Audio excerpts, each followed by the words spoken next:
Ben 42 doğumluyum. 51'den geldik buradan. Adı Halil Çiftçi. Hanel Vardan oturuyorum. Ömrüm buradan bitmiş. Han eskiden biz muhafaza ettik. Kimse yıkılmasın, kimse gelmesin, kimse etmedin. Siz geldiniz. Allah razı olsun. İyi. Bir deprem falan bir şey oldu. Yıkıldı. Yağmur da başladı. Eskiden yıkıldı. Yani 20 sene evvel,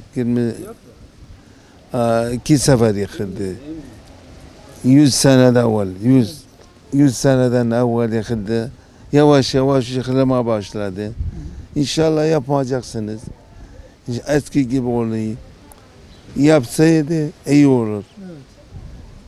Çünkü kervansaray. Bu gelen giden eski zamanında kervan oradan oturuyorlar. Ukli şehrini Halep'ten gidiyor. Tarih eser. Devlet bıraksaydı bırakır gider. Ama tamirat yapsaydı erkenden daha iyi olur. İnsan ömrü gibi. Yaşı şimdi ben 42 doğumluyum ama 82 oldu. Aman yapmaya şarttı yani. Bir yıl evvel yapsaydı iyi olur. Çünkü yağmur yağarken yıkılır. Şeysi yok, kalmamış. Eskiden harç yapmışlar. Şimdi harç çürülmüş gitmiş.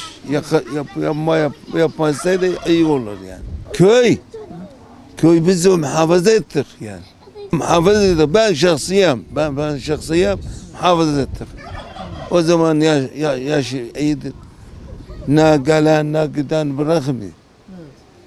Ama şimdi çöktüm. Halimiz bu kadar oldu. Hiç yaramıyorum. Devlet yapsaydı erken daha iyi olur. Kervansaray, turist gelen giden oluyor. Şimdi bu Türkiye'dir yani. Böyle çürülmüş halinden kalmış. Çürülmüş. Eskiden kireçle yapılıyor. Gücümüz var. Şarabımız var. Mümkünse hiç ihmal etmeyin, yapın. Ben bu kadar yaptım, bu kadar hizmet yaptım, bekledim. Kimse gelmesin, kimse yıkılmasın. Ama Allah yağmur yağarken yıkıldı.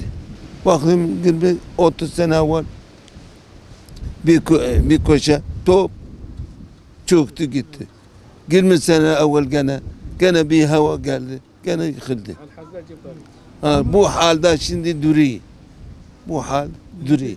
Devlet bu tarihten sahip çıksın. Biz o zaman 80 civarında burada biz. Biz düşünüyoruz tamirat yaparsın. Uçurmaz güzel bir şey yapsın. Turist Bakanı'ndan zaten haber var. Yapıyorlar, tamirat yapıyorlar. Güzel bir şey yapıyorlar. Turist için, millet için. Yani her şey uçurmaz bir şey, güzel bir şey yapsın yani. Güzel, bizimki eski hale mesela haraba şimdi olmuş. Yağmurdan olayı yani böyle yıkılmış. Kar yağıyor, yağmur yağıyor. Fazla kar yağıyor, yıkılıyor. İşte 100 hemen 80 ne 100 önce fazla yani ha. Ama 100 50 sene evvel yıkılmış.